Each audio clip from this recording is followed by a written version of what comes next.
Hello everyone. In this video, I am going to present our work Growing Our Brain with Sparsity-Inducing Generation for Continual Learning. This work is done with Kyunghyun Kim, Chanwoo Wan, and Eunwoo Kim. In the continual learning setup, continual learning trains sequentially incoming tasks without accessing the old ones. Generative learning models lack of ability to accommodate both new and old knowledge. As a result, they tend to forget the previously learned tasks. This phenomenon is called catastrophic forgetting. In continual learning, parameter isolation approaches assign a disjoint parameter set for each task through a training, pruning, retraining process. During this process, only the parameter set allocated for the new task is updated, while previous parameter sets remain unchanged. Existing approaches either use all of the previous parameter sets or selected some helpful parameters to update the new parameter sets. This approach is designed to prevent forgetting without requiring access to old data by disallowing updates to previous sets of parameters. Despite this advantage, this approach can limit the ability to learn new tasks by relying on parameters that were learned for older tasks and remain unchanged. In this paper, we introduce a novel method for transforming prior knowledge into a form that can aid in learning new tasks. We reframe the parameter selection problem as a generation problem. Our framework comprises two networks, the base network and the hypernetwork. The base network constructs disjoint parameter sets for sequential tasks. Our transformer-based hypernetwork is designed to generate a small set of influential parameters that significantly impact the loss. The impact of each element of generated parameters is evaluated by the difference in the loss computed with and without its inclusion in the learning process. The generated parameters transform the previous set of parameters in the base network to further accumulate new knowledge.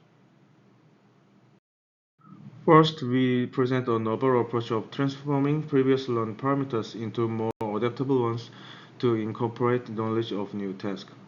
To generate parameter sets, the task token and layer embedding from the set C are concatenated to construct the input of the hypernetwork. This is generated through NB hypernetwork blocks that contains multi-head self-attention layer, where G denotes the fully connected layer followed by the sigmoid function. Finally, we obtain the evolved parameters by fusing fixed old set of parameters and set of generated parameters. To renew the network without redundant parameters, we propose to generate sparse parameters from the hypernetwork. We minimize the loss to achieve sparsity in the generated set of parameters. However, to prevent generated set of parameters becoming overly sparse, we ensure that the parameters significantly impacting the loss remain survived. To estimate the effect of removing our parameters on the loss function, we apply a Taylor expansion approximation of the network loss for n samples, where mk is an all-zero vector except that the case element is 1.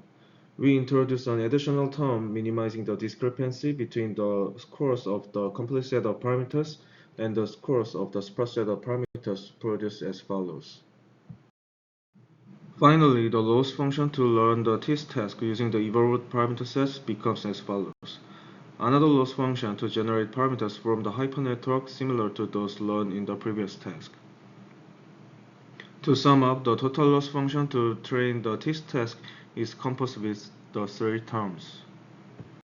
We apply the proposed method to the image classification task in class incremental learning scenario.